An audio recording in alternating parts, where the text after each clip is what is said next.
त्रिशराधिक त्या शिरकुळ टिळकवले त्या सापाचा सूट घेण्यासाठी शूर्पणखा लक्ष्मणापाशी येईल म्हणले छळण करण्यासाठी. आणि छळण करत असताना नाशिक नावाच्याच क्षेत्रावर तिच्या नाकाची आणि कानाची लक्ष्मण काय करणार आहे? बोहरी करणार आहे. आणि तिचं नाक कापल्यामुळं तिच्याकडून तिच्या नाटकानाचा सूट घेण्यासाठी कोणी? त्रिशरा, खर आणि दूषण हे तिघजण येतील म्हणले. त्या तिघांचा सुद्धा रामप्रभू काटा काढणार आहे. राम लागोनी मृगापाटी रावणी पंचवटी गाजोनी घुमटी लंका त्रिकुटे त्रिशरा खर दूषणाचा नायनाट झाल्याच्या नंतर म्हणले शूर्पणखा कुठे जाणार आहे? रावणापर्यंत गेले म्हणले. रावणाला एकाच्या दोन सांगितले. तिच्या कैवारासाठी रावण आला म्हणले. आला रावण. रावणासोबत मामा होता मारीच नावाचा. त्याच्या पाठीमागे म्हणले त्यानं मृगवेश धरला. त्या मृगवेशाच्या पाठीमागे लक्ष्मणजी गेले, रामप्रभू गेले. सीता त्या ठिकाणी पर्णकुटीमध्ये एकटी होती.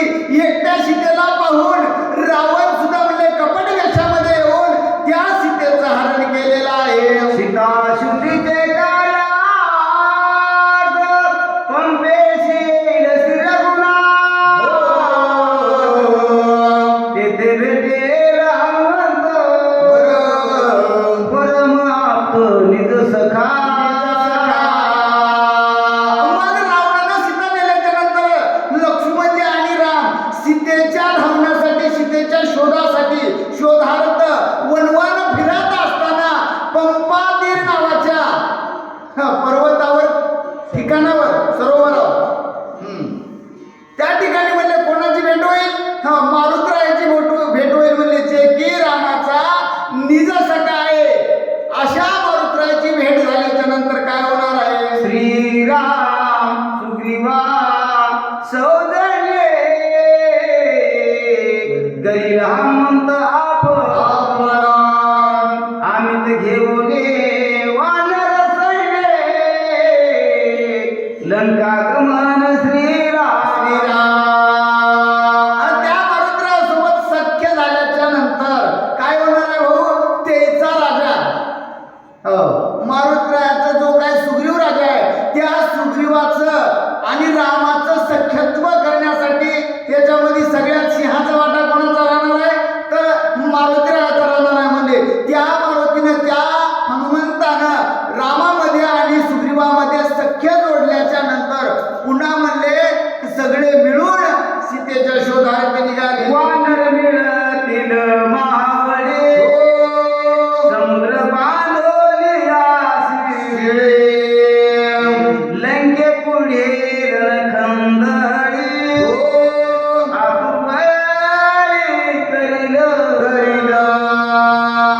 सीतेच्या शोधार्थ निघाल्याच्या नंतर म्हणले कुठपर्यंत सीतेचा शोध लागला. पण सीतेला आणायला जायचं कसं? मधामध्ये समुद्र 400 कोसाचा आहे. मग त्या 400 कोसाच्या समुद्रावर पूल बांधण्यात येईल. हे पूल कशाचा होता? सिमेंटचा होता भाऊ? नाही, पर्वतांचा होता. म्हणजे धोंड्यांचा होता, शिळांचा होता. अशा त्या समुद्रावर शिळांचा पूल बांधल्याच्या नंतर त्या लंकेमध्ये जाऊन खूप म्हणले बाबा राक्षसांची घोरी केल्या जाईल. ये कलित करे सौमित्राने कवीर मारिला छेदोली रावणाचे शिर श्रीरामचंद्र निज विजय. अनेक राक्षसांचा काटा म्हणले कोण काढील? तर हे वानरवीर काढतील म्हणले. अनेक लोकांचा काटा कोण काढील? लक्ष्मणजी काढतील.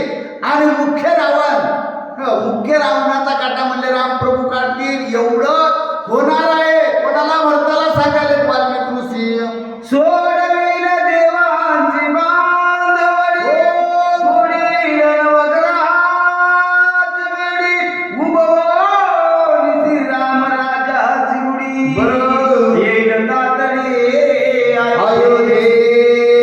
हे बरं भरता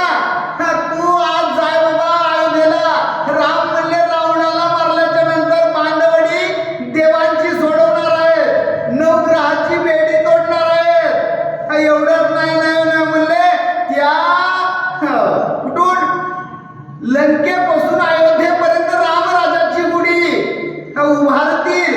एवढं झाल्याच्या नंतर रामप्रभू लवकरात लवकर निज गगनामध्ये अयोध्येला प्रवेश करतील. वनी वस्तासी रामासी, त्रिलोक्य पावन कीर्तिदासी. या लागी ठेवो निवासी, शीघ्र अयोध्ये